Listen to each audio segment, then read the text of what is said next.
Hi ಎಲ್ಲರಿಗೂ ನಮಸ್ಕಾರ. Welcome back to my channel. ನಾನಿವತ್ತು ಚೆರಿ ಹಣ್ಣು ತಂದಿದ್ದೀನಿ. ಈ ಹಣ್ಣಲ್ಲಿ ಸುಮಾರು ರೆಸಿಪೀಸ್ ಮಾಡ್ಬೋದು.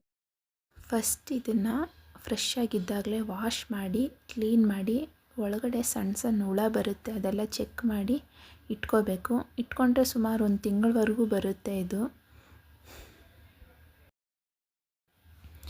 ನಾನಿಲ್ಲೊಂದು ಜಾರ್ಗೆ ಕ್ಲೀನ್ ಮಾಡಿ ಇಟ್ಕೊಂಡಿರೋ ಚೆರಿನ ಹಾಕಿ ನೈಸ್ ಪೇಸ್ಟ್ ಮಾಡ್ಕೊತೀನಿ.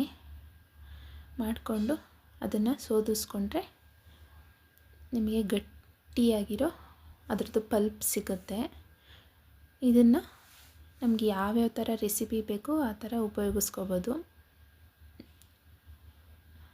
ನೋಡ್ಬೋದು ತುಂಬ ಗಟ್ಟಿ ಇದೆ.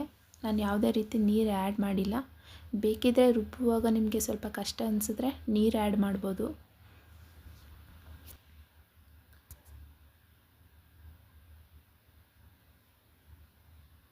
ಇದರದ್ದು ಸೀಡೆಲ್ಲ ನೋಡಿದ್ರಲ್ಲ, ನೋಡಿ ಈ ಥರ ಬಂದಿದೆ.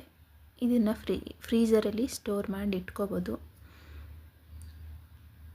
ತುಂಬ ಸಿಂಪಲ್ಲು.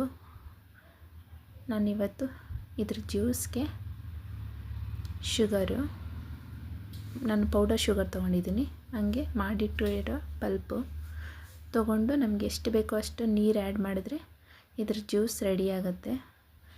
ಫ್ಲೇವರ್ಗೆ ಸ್ವಲ್ಪ ಏಲಕ್ಕಿ ಹಾಕಿ,